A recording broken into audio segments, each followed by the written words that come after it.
Kenapa sih Tiongkok itu sepertinya banyak yang nggak suka? Ini pertanyaan besar ya. Nah, analisis yang kita bedah hari ini berpendapat kalau jawaban-jawaban yang biasa kita dengar itu kayaknya kurang lengkap. Yuk kita gali lebih dalam. Kan gampang banget ya kalau kita bilang, oh itu karena mereka komunis, atau ya karena mereka agresif. Tapi apa iya sesederhana itu? Ternyata kalau kita lihat lebih jauh, ceritanya jauh lebih rumit dari itu. Nah, analisis ini justru bilang jawabannya itu ada di strukturnya. Jadi kita akan coba bongkar lapis demi lapis, mulai dari sejarah, politik, sampai ke ekonominya untuk benar-benar ngerti akar masalahnya. Oke, untuk ngertiin Tiongkok yang sekarang, kita harus mundur dulu ke belakang. Ada dua konsep penting dari sejarah mereka yang, katanya nih, jadi fondasi cara mereka memandang dunia sampai hari ini. Yang pertama, ini namanya sinosentrisme. Gini, ini bukan soal superioritas rasial ya, tapi lebih ke cara pandang historis di mana Tiongkok itu ya pusatnya peradaban. Dunia itu berputar di sekitar mereka. Nah, cara pandang yang hierarkis ini, sadar atau nggak sadar, katanya masih ke bawah dalam diplomasi modern mereka, yang lebih suka hubungan atas bawah ketimbang setara. Terus yang kedua, ada yang namanya abad penghinaan.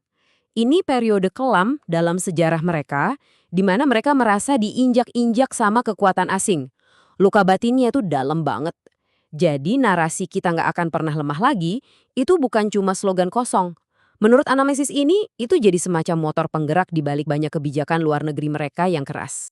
Nah, sekarang kita lihat gimana beban sejarah tadi itu nyambungnya ke sistem politik mereka yang sekarang. Sistem yang bikin kata kompromi itu jadi terdengar seperti kalah. Ini dia nih dilema internalnya Partai Komunis. Legitimasi mereka kan bukan dari pemilu, tapi dari hasil kerja, terutama pertumbuhan ekonomi dan gengsi nasional.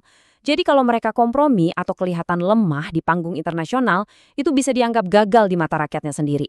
Makanya ada tekanan kuat banget dari dalam untuk selalu kelihatan tegar, meskipun itu bikin hubungan sama negara lain jadi tegang. Seiring ekonomi Tiongkok yang meroket, muncullah sebuah jurang. Jurang besar antara cara Tiongkok melihat diri mereka sendiri dan cara dunia luar melihat mereka. Nah, disinilah letak salah satu miskalkulasi terbesarnya menurut analisis ini. Mereka berharap dengan jadi raksasa ekonomi, mereka bakal otomatis dihormati dunia. Tapi kenyataannya, dunia justru sering melihat mereka sebagai pesaing yang curang, yang suka melanggar aturan main. Jadi bukannya dapat hormat, malah dapat gesekan terus-terusan. Diplomasi Wolf Warrior yang sering kita dengar itu adalah bukti nyata dari perubahan sikap ini. Tujuannya sih mau nunjukin kekuatan dan menuntut rasa hormat. Tapi ironisnya, bagi banyak negara lain, itu justru kelihatan super agresif dan gak mau diajak kerjasama. Citra mereka malah jadi makin buruk. Oke, jadi menurut sumber yang kita bahas, ada 3 kebijakan besar di era modern ini yang jadi titik baliknya. Momen di mana kekhawatiran dunia yang tadinya samar-samar berubah jadi ketidakpercayaan yang mendalam. 3 hal ini. Pertama, inisiatif sabuk dan jalan. Kedua, sengketa perbatasan. Dan ketiga, kebijakan mereka terhadap etnis minoritas. Menurut analisis ini, 3 hal inilah puncaknya. Disinilah dunia, terutama negara-negara barat, merasa ini bukan lagi sekedar beda kebijakan, tapi sudah jadi benturan nilai-nilai yang fundamental. Kita lihat contoh pertama, Belt and Road Initiative. Janjinya kan keren banget ya, era baru kerjasama ekonomi, bangun infrastruktur bareng-bareng. Tapi persepsinya, banyak yang menganggapnya sebagai jebakan utang, sebuah alat politik untuk bikin negara lain jadi ketergantungan sama Tiongkok. Lalu yang kedua, soal sengketa perbatasan. Mereka bangun pulau buatan di Laut Cina Selatan, terus menekan Taiwan. Ini ngirim pesan yang jelas banget ke seluruh dunia. Tiongkok gak segan-segan pakai kekuatan untuk mengubah peta. Ini makin memperkuat citra mereka sebagai kekuatan yang ekspansionis. Dan yang terakhir, ini yang paling sensitif. Kebijakan mereka terhadap etnis minoritas, seperti di Xinjiang. Di titik inilah bagi banyak negara barat, masalahnya bukan lagi soal duit atau kekuasaan. Ini udah masuk ke ranah hak asasi manusia, sebuah benturan nilai yang fundamental dan susah banget cari titik temunya.